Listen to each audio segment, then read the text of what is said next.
Hey everybody, Jeff Westfall back with another combat loop lesson. My friend Blake here, he's my student, he's my friend, he's here to help me demonstrate something for you today. But first the commercial, rpmaa1@gmail.com is my email address.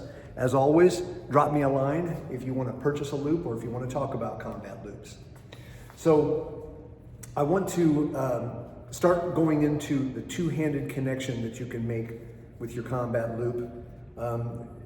We talked in the very earliest videos about the fact that I could use extra loops and I can use twists with the loop to improve its application in the two-handed position.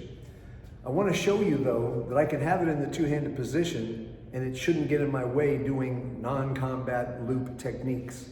So we're going to play a little bit of a Filipino martial arts game called Hubud, where in this case he's throwing straight punch.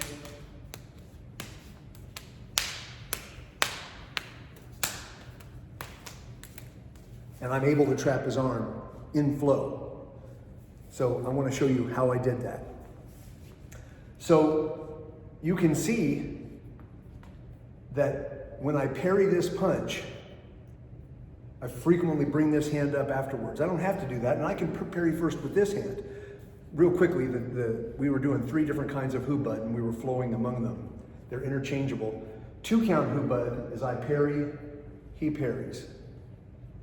And that can get going pretty quick, fast.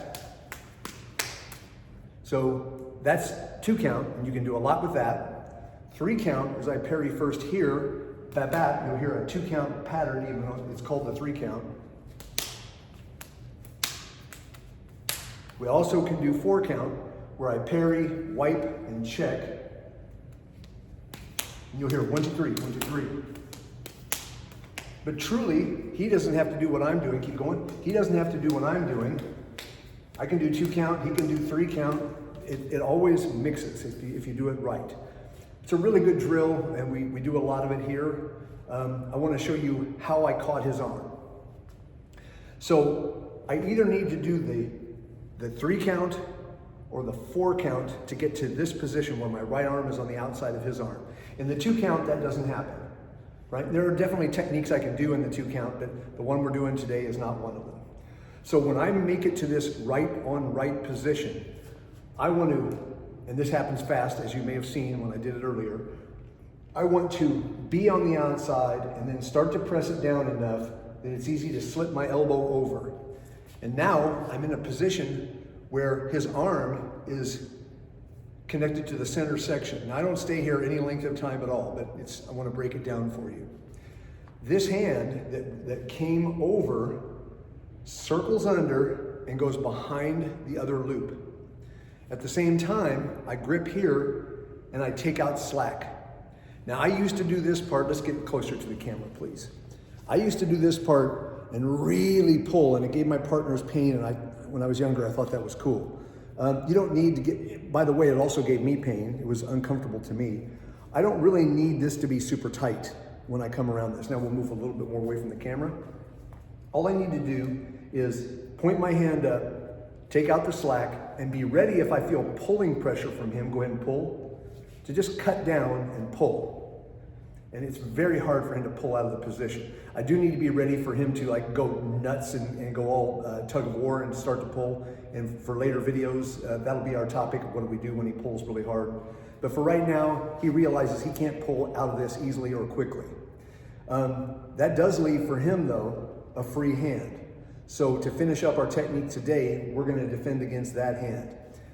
The best way to finish this sequence where I take out the slack, let's go here, is that I open the line with this hand. I make an invitation. I want him to punch with that hand.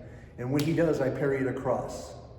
Now, as I parry it across, watch the other end of my loop. It goes up around this arm and I hand it to this hand.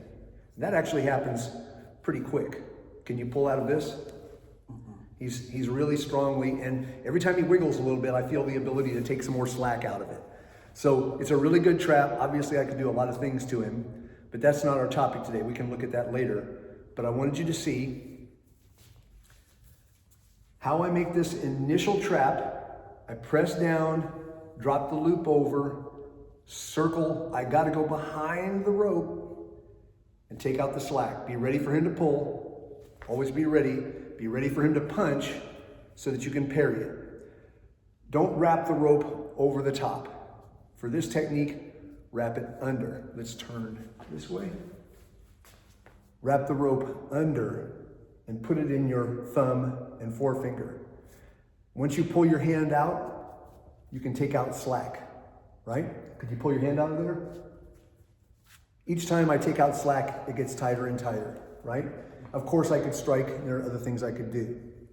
So that's your first assignment for actual application is, let's say you don't know how to do Hubud, the drill we were doing. All I need is for him to punch at me and for me to parry and bring this up. It's sometimes called doubly pa'iwas, a double parry. I'm sort of saluting here. Then I just press it down and come up and through. I've been doing that a little while. You may not be as smooth as at first, but it's not that hard to learn how to do. Right away, I don't think about hitting him because he can hit me. So I watch for that hand and parry it, okay? We'll talk in a future video about what if I have this awkward moment where I'm doing this and he doesn't punch, right? We have plenty of options in that case, and we'll get to that in a future video. Thank you, Blake. Thank you, sir. I hope you found that useful.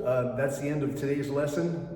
Come back next time for my next two-person video on this, and we'll go a little bit deeper into what I do when he doesn't punch. We'll also go in a little bit deeper to what I do when he does punch, and I've got two hands. Take care, and we'll see you next time.